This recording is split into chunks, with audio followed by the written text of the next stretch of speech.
I felt like I was the best option on every team I played for, down the stretch. This is the first time in my career where I could look down and be like, that motherfucker can make that shot too. I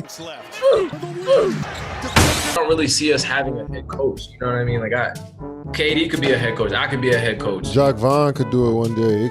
There's going to be problems for the Boston Celtics this year. I'm telling you. Boston, 4 in a row. You know, I really didn't think any other team could shit the bed like the Lakers did this season. Like, they did a pretty good job not meeting any of their expectations. Like, the bar was literally in hell, bro. But somehow, some way, the Brooklyn Nets found a way to not only have a controversial season, but somehow figured out a way to go out and end their season in the most embarrassing way, getting swept at home and eliminated in the playoffs in the first round. KD and Kyrie play like trash, but they're the most skilled duo of all time, right? Nash looked like he forgot he had a series to coach, and Ben Simmons must have confused the NBA playoffs for Fashion Week in New York. Like, this team was the favorites to win it all this year, and everyone thought they were going to run through the entire NBA. But instead, they underperformed, they had to transform their roster for the second time in a year, and it led to them getting swept in round one and watching the playoffs at home with me and you. So what we're going to do today is go in on this boosted franchise from top to bottom and expose this team for being as fraudulent as Will and Jada's marriage. Keep my wife's name out your Shut up. I'm going to assume that the real Kevin Durant was kidnapped before this series and was replaced with a clone that had no handle and couldn't hit a shot. Oh, that's the real KD that played? That wasn't a clone that played like Bobo with opportunity? Oh, wow. I already said how bad KD was in my previous video, and I said he had to be better. And then he goes on to get swept. The greatest scorer of all time couldn't even create any separation off the dribble and shot less than 40% from the field this series. The greatest offensive talent we've ever seen averaged more turnovers than assists because he couldn't pass out of a double team properly. I'll give KD credit though. Game 4, he unloaded the clip and started looking like Kevin Durant. The big shots were made, the right passes were made, and KD finished with 40 points. Oh, he had 39?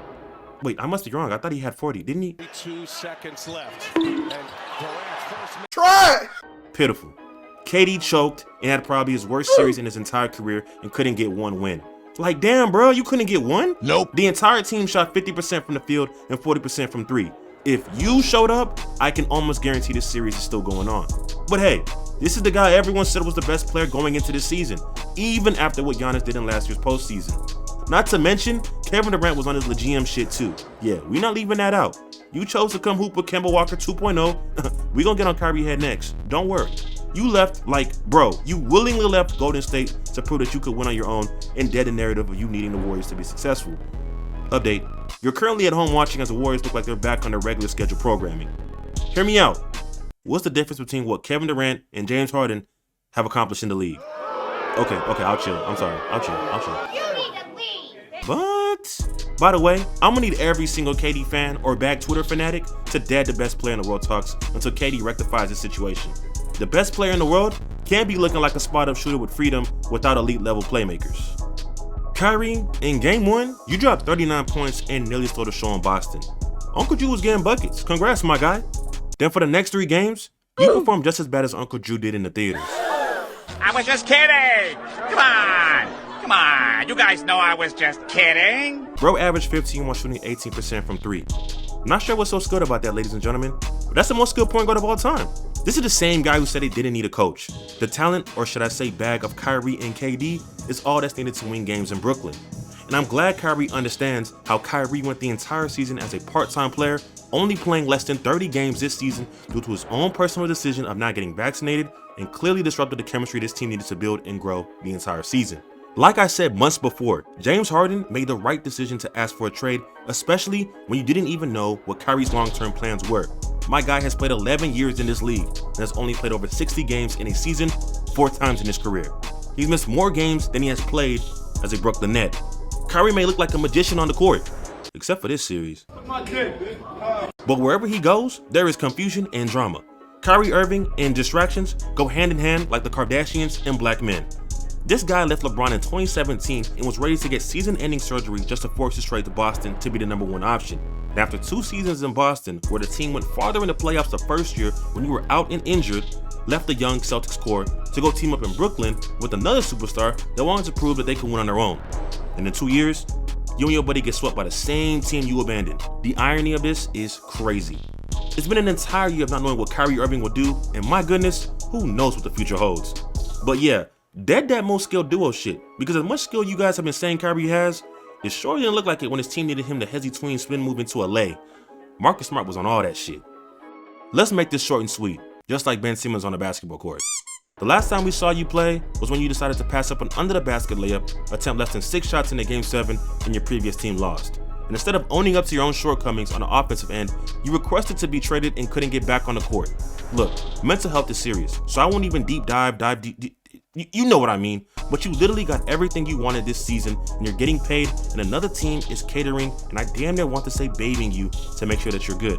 The Nets reported, even Woj reported multiple times that Ben will be back in March. Then it was the end of the regular season, then it was the play-in, then it was this series, then it was... feel like it. Like, dude, I get injuries aren't just a thing you ignore, and you have to treat them properly. But golly, you said in your very first Brooklyn Nets press conference you wanted to get back on the court and help your teammates out. And I don't know if you peeped, but your all-star duo teammates were out there looking like Corey Brewer and Monte Ellis. Anthony Davis last year in the playoffs suffered a groin injury and still tried to play for the Lakers and give his team some minutes because it was a do-or-die situation. Scotty Barnes, the Rookie of the Year, had his ankle doing a stanky leg in Game 2 and still tried to play to help his team out. You couldn't give them anything, especially when you could have played in Game 3 but then decided to play in Game 4, and then all of a sudden your back hurt? Not to mention, your team is getting the brakes beat off them, and you dress like a Batman villain in the 90s. I really don't want to come across as inconsiderate to players and their health, but this mother has had a crazy amount of passes this year. Do something for someone else, man, and man up and contribute to a team that is giving you a chance. But after the Nets getting swept like this, and with Ben not even on the bench in Game 4, it's pretty much going to be the same old with Ben Simmons. Not playing in this season, I really don't know how his teammates rock with bro, for leaving them in the fire when the Nets traded for him to get us something this year. Let's just hope Ben Simmons comes back next year better and improved since he had a whole year off. Cap. I don't know what's in store for Steve Nash, but I will say you literally got dealt the worst hand in probably the history of coaching. Your star players aren't available, the roster construction is piss poor, and this is your first head coaching job. But still, you were getting outcoached nasty by Ime Udoka. Like, Udoka was your assistant last year on the Brooklyn Nets and had to be snickering whenever you were drawing up plays. I ain't gonna lie, I'm getting cooked. I know Kevin Durant and Kyrie Irving stole the show with their trash performances, but let's not ignore how Udoka had Nash ready to tap with all these adjustments he made on the offense and defensive end. Like, he deadass came back into your arena and took off your trap. Walk in your trap and take over your trap. Walk in your trap and take over your trap. But seriously, and in regards to the general manager Sean Marks for the Brooklyn Nets, I think I can speak for every Houston Rocket fan, and I just want to say thank you. Thank you, Sean Marks, for trading your entire future for 1.5 seasons of James Harden. The Rockets currently own your 2022 pick, which is at pick 17 this year, and control every Nets pick from 2024 through 2027. Literally, Sean Marks, I'm dead ass. You and your family are good in the Houston area if you ever come to visit. We might even put up a statue. The Nets clearly have no future assets, 3 max players with low-tier role players, and your big 3 consists of the 2 biggest drama kings in the NBA and Kevin Durant, who will be 35 at the end of the 2024 season. I actually hope the super team wave has officially died because it's proven that cultivating the young talent on your team and watching them improve and grow is better for tenured success. The 2018 Brooklyn Nets won more playoff games than the 2022 Brooklyn Nets, and they traded or let go of all those other guys for a big 3 that never reached his potential and got embarrassed on his home floor. I'm gonna leave it on this. The Nets were favored to win it all this year and ended up as the only playoff team to not even win a game. Kevin Durant isn't the best player in the world. Kyrie and KD aren't the most skilled duo we've ever seen. Ben Simmons pees sitting down. Drummond and Seth Curry don't deserve this. Steve Nash looks like he's confused when he has to coach. And the Nets low-key have question marks going into next season. We'll see if they answer them and respond back better next year. Cap, let me know in the comment section what you guys think. Leave a like and sub. Until next time, stay on beat.